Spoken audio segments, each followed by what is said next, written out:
नमस्कार दोस्तों, मेरा नाम है अतुल श्रीवास्तव और स्वागत है आपका नेक्सस जीएस में। तो जीएस का टेस्ट है और आज है 22 मई 2025 और 22 मई 2025 की क्लास की शुरुआत कर देते हैं, टेस्ट पेपर की शुरुआत कर देते हैं। पहला क्वेश्चन है, भारत में सबसे महत्वपूर्ण खनिज युक्त शैल तंत्र कौन सा है? तो भारत में सबसे महत्वपूर्ण खनिज युक्त शैल तंत्र जो है वो धारवाड़ तंत्र है। सेकेंड ऑप्शन सही हो जाएगा। धारवाड़ शिलाओं में कौन सा खनिज नहीं पाया जाता? तो धारवाड़ तंत्र जो है अत्यधिक, इसकी शिलाएं जो है अत्यधिक धात्विक हैं। इसमें सोना, लोहा, मैग्नीज, अब्रक, कोबाल्ट, क्रोमियम, तांबा, टंगस्टन, सीसा, ये सारे के सारे खनिज जो हैं वो प्राप्त होते हैं। इसमें से कौन सा खनिज नहीं पाया जाता है? सोना पाया जाता है, ठीक है। और तांबा के बारे में अगर हम लोग बात करें तो तांबा पाया जाता है। सिल्वर के बारे में बात करें तो सिल्वर के बारे में ये सही है कि सिल्वर जो है वो इसमें नहीं पाया जाता है, लोहा भी पाया जाता है। तो सिल्वर जो है आपका सही हो जाएगा। भारत में WPI या थोक मूल्य सूचकांक के आंकड़े कौन जारी करता है? ये इकोनॉमिक्स में पूछा जाता है। तो भारत में थोक मूल्य सूचकांक या WPI के जो आंकड़े हैं वाणिज्य और उद्योग मंत्रालय जारी करता है। सेकंड ऑप्शन सही हो जाएगा। प्रथम वित्त आयोग के अध्यक्ष कौन थे? तो प्रथम वित्त आयोग के जो अध्यक्ष थे वो आपका केसी नियोगी साहब थे। पहला ऑप्शन सही हो जाएगा। आर्टिकल 280 के तहत आता है वित्त आयोग, उसी के पहले जो अध्यक्ष थे केसी नियोगी थे। लौंग का वैज्ञानिक नाम क्या है? तो लौंग का जो वैज्ञानिक नाम है सीजियम एरोमेटिकम है तथा यह मटरेसी कुल का पौधा होता है। लौंग जो है सूखी हुई पुष्पकलिका होती है। तो लौंग का वैज्ञानिक नाम क्या है? सीजियम एरोमेटिकम। पहला ऑप्शन सही हो जाएगा। लौंग किस कुल का पौधा है? तो मटरेसी कुल का पौधा है। सेकेंड ऑप्शन सही हो जाएगा। इको मार्क प्रमाण पत्र किसे दिया जाता है? तो इको मार्क प्रमाण पत्र उन भारतीय उत्पादों को दिया जाता है जो पर्यावरण के प्रति मैत्रीपूर्ण हो। सेकंड ऑप्शन सही हो जाएगा। ओजोन दिवस कब मनाया जाता है? 16 सितंबर को मनाया जाता है। सामाजिक विकास की 3 अवस्थाओं का सिद्धांत किसने प्रतिपादित किया था? तो सामाजिक विकास की 3 अवस्थाओं का सिद्धांत जो है मूलतः अगस्त काम्टे ने प्रतिपादित किया था। Auguste Comte. सेकेंड ऑप्शन सही हो जाएगा। कश्मीर घाटी कहाँ स्थित है? तो कश्मीर घाटी जो है पीर पंजाल व हिमाद्री पर्वत श्रेणियों के मध्य स्थित है। तो कश्मीर घाटी कहाँ स्थित है? पीर पंजाल व हिमाद्री के मध्य स्थित है। भारतीय भाषाओं का केंद्रीय संस्थान कहाँ स्थित है? तो भारतीय भाषाओं का केंद्रीय संस्थान जो है वो आपका मैसूर में स्थित है। मायोग्लोबिन किस में पाया जाता है? तो मायोग्लोबिन जो है वो किस में पाया जाता है? लगभग सभी कशेरुकी प्राणियों के पेशी ऊतकों में पाया जाने वाला एक प्रोटीन है और लौह इसका एक घटक होता है। तो पेशी ऊतकों। सेकंड ऑप्शन सही हो जाएगा। मायोग्लोबिन का आवश्यक घटक क्या होता है? तो इस लौह जो है इसका आवश्यक घटक है। Second option. जीन के भीतर अनुक्रम आधार में परिवर्तन क्या कहलाता है? तो जीन के भीतर अनुक्रम आधार में परिवर्तन जो है उत्परिवर्तन कहलाता है। और विकास के उत्परिवर्तन सिद्धांत का जो प्रतिपादन है ह्यूगो डी ब्रीज ने किया था। नेक्स्ट क्वेश्चन भी यही है, विकास के उत्परिवर्तन सिद्धांत का जो प्रतिपादन है किसने किया था? तो ह्यूगो डी ब्रीज ने किया था।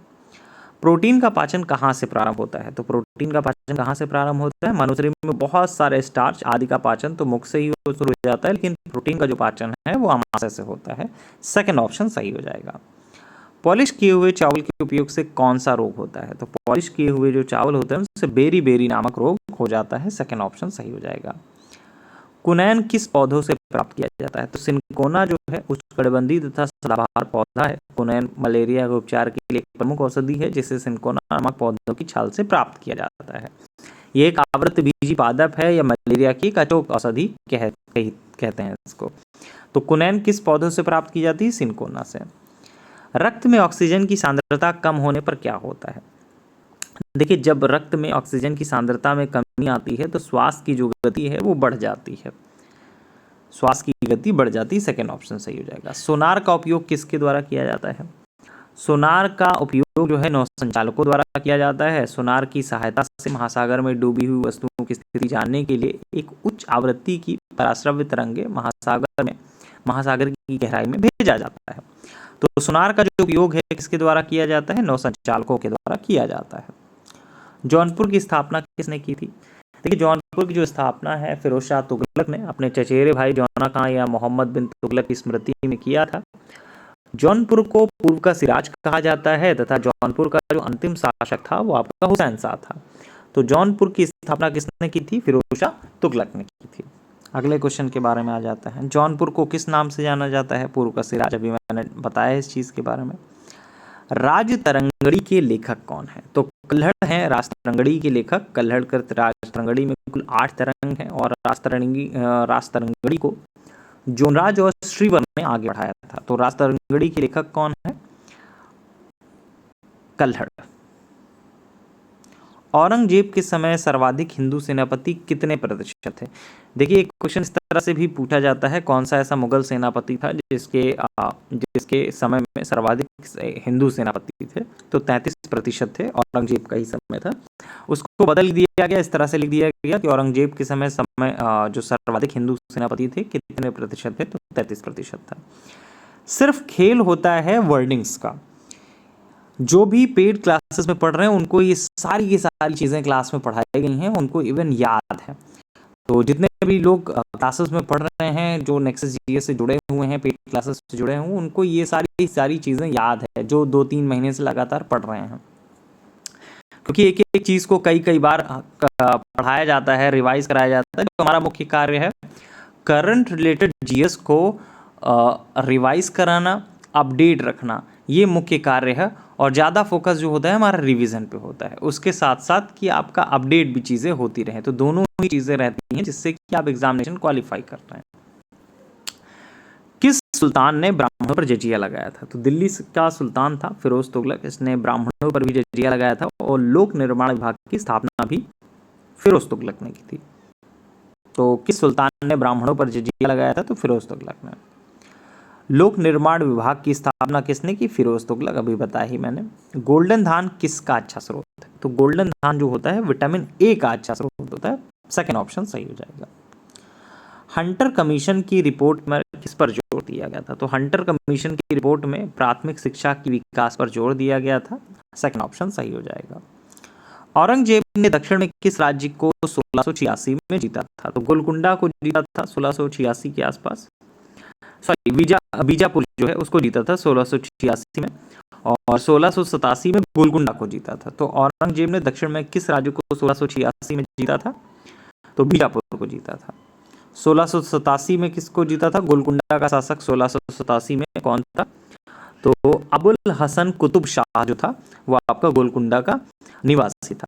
देखिए इसके बारे में थोड़ा सा डिटेलिंग पे हम लोग अगर जाएं तो औरंगजेब ने दक्षिण में बीजापुर और गोलकुंडा राज्यों को विजय किया था। ये क्वेश्चन लगभग से आप लोग पढ़ते हैं, जो भी जिसने भी पढ़ाई की होगी, मैं उसके बारे में बता रहा हूँ कि इन लोगों ने पढ़ाई की होगी तो उनको पता होगा कि औरंगजेब ने दक्षिण में बीजापुर और गोलकुंडा राज्यों को विजय किया था। ठीक है, औरंगजेब ने बीजापुर की विजय करीब 1686 में की थी और 1687 में जब औरंगजेब ने गोलकुंडा किले पर अधिकार किया उस समय गोलकुंडा का शासक अबुल हसन कुतुब शाह था। अब इस टॉपिक से क्वेश्चन पूछा जा चुका है, लेकिन आज तक ये क्वेश्चन नहीं पूछा गया है कि गोलकुंडा का शासक 1687 में कौन था।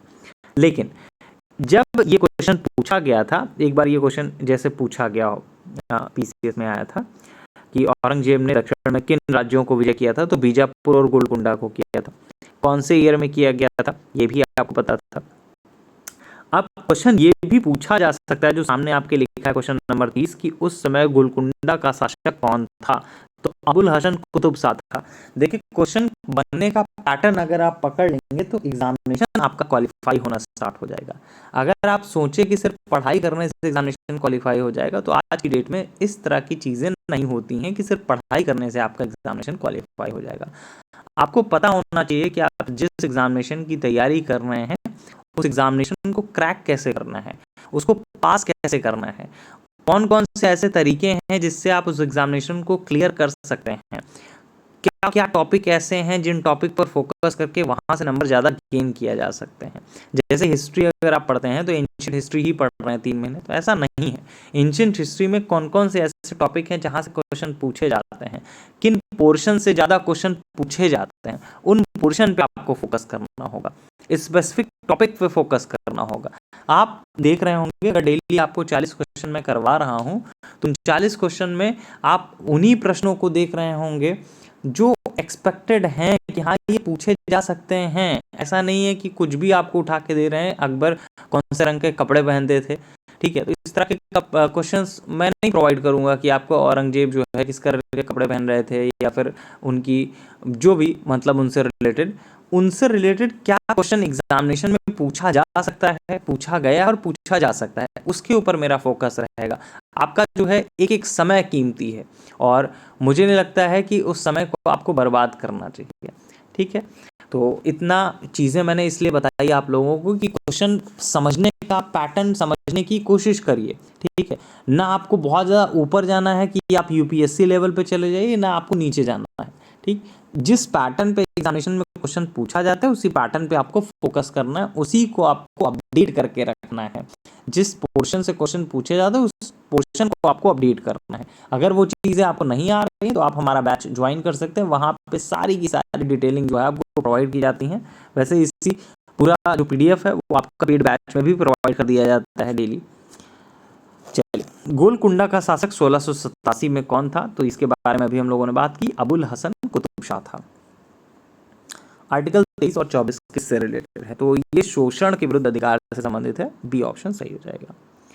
भारतीय संविधान के किस भाग में आर्टिकल 168 से 212 तक का विवरण दिया गया है? तो भारतीय संविधान के भाग के अंतर्गत आर्टिकल 168 से 212 तक राज्यों में विधानमंडल उसकी कार्यवाहियों का विवरण है। तो भारतीय संविधान के किस भाग में है? तो राज्यों में विधानमंडल, तो इसमें आपका इसके विवरण के बारे में है। भारतीय संविधान के भाग में आर्टिकल 168 से 212 तक राज्यों में विधानमंडल और उसकी कार्यवाहियों का विवरण दिया गया है। ड्रॉकेंसबर्ग पर्वत कहाँ है? तो ड्रॉकेंसबर्ग पर्वत जो है दक्षिण पूर्व अफ्रीका में पाया जाता है। इसका सर्वोच्च बिंदु हवाना एंटलियाना है। तो ड्रॉकेंसबर्ग पर्वत कहाँ पे पाया जाता है? दक्षिण पूर्व अफ्रीका में। सर्वोच्च बिंदु कौन सा है? हवाना एंटलियाना है। धन विधेयक है या नहीं, इसका अंतिम निर्णय कौन करता है? तो कोई विधेयक धन विधेयक है या नहीं, इसका जो निर्णय करता है लोकसभा स्पीकर करता है और उसका ही विनिश्चय अंतिम होता है। तो कह सकते हैं इसका निर्णय लोकसभा स्पीकर ही करते हैं, लोकसभा अध्यक्ष इसका सही उत्तर हो जाएगा। केंद्रीय विधानसभा के प्रथम अध्यक्ष कौन थे? तो विट्ठल भाई पटेल साहब थे। 1925 की बात है।